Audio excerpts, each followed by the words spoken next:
Chuck Norris couldn't or wouldn't do. The 86-year-old, long deemed invincible, has died suddenly, leaving his legion of fans in shock. A few days before his death, an 86-year-old man stood in the Hawaiian sun and threw punches at an invisible opponent, grinning the whole time, telling the camera he refuses to slow down. Days later, that same man was gone, and the family he left behind sat down to write words that would end up breaking the internet's heart. This is the real story of what Chuck Norris left behind, why his family's statement made people cry harder than any tribute video could, and how a quiet legal war with one of America's biggest television networks quietly built the fortune his loved ones are now dividing. Chuck Norris had been declared dead so many times online that most people had stopped believing it could ever actually happen. There was the fake car crash story. There was the COVID hoax during the pandemic. There was a rumor that he had died in a hospital bed years before he actually did. Each time, he laughed it off, sometimes publicly, sometimes through his team, and moved on with his life. So when the real news broke in March of 2026, plenty of people scrolled right past it, assuming it was just another recycled hoax. It wasn't. Norris had been vacationing at his oceanfront property on the north shore of Kauai, a home he and his wife had loved for years, when he suffered a medical emergency and was rushed to a hospital. Within hours, he was gone. He was 86 years old. His family did not release details about what caused his death. What they did release was a short, gentle statement, and one line inside it is the reason so many people say they cried reading it. Instead of thanking fans for grieving him, or thanking the world for the outpouring of tributes, the family simply wrote that they were grateful for the love people had shown him throughout his life. No press conference, no drawn-out explanation, just quiet gratitude from a family that had spent decades sharing him with the entire world and now wanted a private moment to say goodbye. Tributes rolled in almost immediately from political figures, television networks, and fellow actors, some of whom had clashed with Norris professionally for years but still found themselves publicly mourning him. Once the shock faded, a different kind of question started spreading online. The same question that follows almost every major celebrity death. What does the estate actually look like? And who gets it? Multiple financial outlets placed his total net worth somewhere around $70 million. That number by itself doesn't tell you much. The real story is buried underneath it. In the ranch, the water company, the decades of television royalties, and a legal fight that most fans never knew he was quietly waging behind the scenes. Start with the land. Norris owned an enormous ranch in Navasota, Texas, sitting on close to 1,000 acres in Grimes County. It had been the family's full-time home since he mostly stepped back from acting more than a decade ago. His twin children grew up riding across that property, and it eventually became something much bigger than a residence. Add to that a vacation home on Kauai, the very house where he passed away, believed to be worth several $1 million on its own. Add decades of royalties from more than 20 films, income from one of the longest-running fitness infomercial deals in television history, book royalties, and endorsement income that stretched across almost every decade of his adult life. Then there's the part of the estate nobody expected, a bottled water company. In the early 2010s, workers drilling for a well on the Texas ranch struck something strange, an ancient underground aquifer sitting beneath volcanic rock, estimated by geologists to be thousands of years old. Instead of shrugging it off as a lucky well, Norris and his wife turned it into an actual business, building a bottling operation on the property capable of filling hundreds of bottles a minute and eventually distributing water across the mainland United States. His wife, Gina, holds a majority ownership stake in that company and serves as its CEO, which means no matter how the rest of the estate gets divided among his children, that particular business stays firmly under her control. No public will have surfaced as of the writing of this script. Because Texas treats marital property as shared property by default, Gina is expected to inherit roughly half of the marital estate simply as a surviving spouse, with the remainder passing to his children. And that's where the family tree gets more complicated than most fans realize, because Chuck Norris had 5 children across 2 marriages and one relationship he managed to keep almost entirely private for nearly 3 decades. Before we get to that secret, it's worth understanding just how unlikely his entire life story actually was, because none of what came later, the fame, the fortune, the fight scenes, seemed even remotely possible for the kid he used to be. He was born Carlos Ray Norris in a small town in Oklahoma in 1940, and he barely survived being born at all, arriving with dangerously low oxygen levels, the kind of complication doctors at the time took very seriously. His mother worked constantly just to keep the family fed. His father was a war veteran who came home changed and struggled with drinking, disappearing for stretches at a time.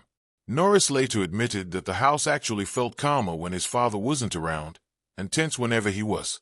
The family bounced between states chasing work, and by the time young Chuck graduated high school in California, he was a quiet, unremarkable teenager who, by his own admission, had never really succeeded at anything difficult in his life.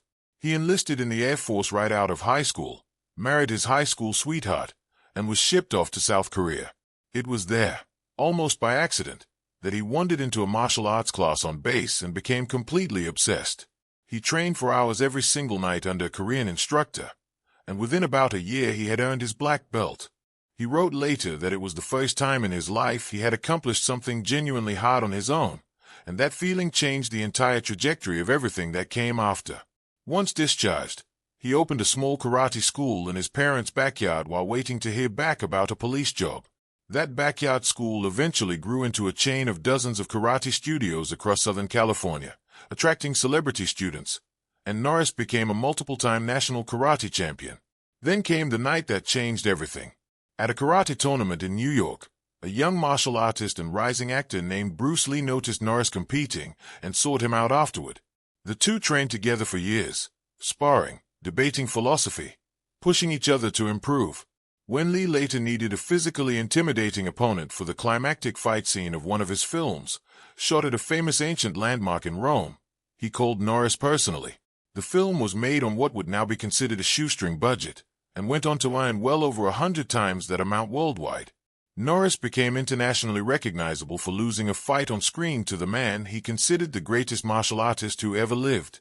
After Lee's sudden death a few years later, Norris stayed close with his family, spending time with Lee's young son and sharing stories about his father. It was another of his karate students, actor Steve McQueen, who eventually convinced Norris to take acting seriously. Norris enrolled in acting classes, took small early film roles, and slowly built momentum. When one of his early action films couldn't find a distributor willing to release it, he and his producing partners rented out theaters themselves to show it directly to audiences. That film became a surprise hit, and Hollywood could no longer ignore him. By the early 1990s, he had appeared in more than 20 films and had built a loyal action movie fan base. But the role that would define the rest of his life and secure a huge chunk of his eventual fortune hadn't happened yet. That role was a Texas Ranger, and the show almost never made it to air. When it premiered in the spring of 1993, its original production company had already gone bankrupt during filming, and only a handful of episodes existed before the money ran out. The network was ready to walk away until the premiere ratings came back stronger than almost anyone anticipated, with a massive share of televisions tuned in that night. New financial backers stepped in, and what followed was 9 seasons and over 200 episodes, making it the first primetime network drama filmed entirely in the state of Texas. Norris controlled much of the creative direction through his own production company, insisted the storylines reflect his personal values, brought his brother on as a producer, and even performed the show's theme song himself. His contract for that show paid him a substantial fee per episode plus a percentage of total profits, and once international syndication deals kicked in, the show ended up airing in more than 100 countries, eventually generating hundreds of millions of dollars in total franchise revenue over its lifetime. But years later, that same revenue became the center of a legal battle Norris fought quietly and mostly out of the public eye. He filed a lawsuit alleging the network had restructured its streaming and distribution deals in a way that avoided paying him the profit share his contract entitled him to, and that they had stopped reporting streaming revenue to him for years. The case took roughly 5 years to resolve and was eventually settled privately, with the terms never made public. Whatever was paid out in that settlement is now part of the estate his family inherits today. Norris spent decades building a public image around strength, faith, and family, and for the most part that image reflected who he actually was. But there was one chapter of his life he kept almost completely hidden for nearly 30 years. Back when he was a young airman awaiting discharge in California, Norris briefly dated a woman before she learned he was already married. That relationship produced a daughter, and the woman raised her alone, eventually telling her the truth about her biological father when she was a teenager, along with a clear instruction not to make contact, since he already had a wife and children. For over 2 decades, that daughter carried the knowledge of a father she had never met and had been told to leave alone. Everything changed once Norris's first marriage ended in the late 1980s. A couple of years later, his daughter wrote him a letter and eventually came to see him in person. In his own memoir, Norris described the moment he saw her standing in his living room and knew immediately, without needing any test, that she was his. They both broke down crying.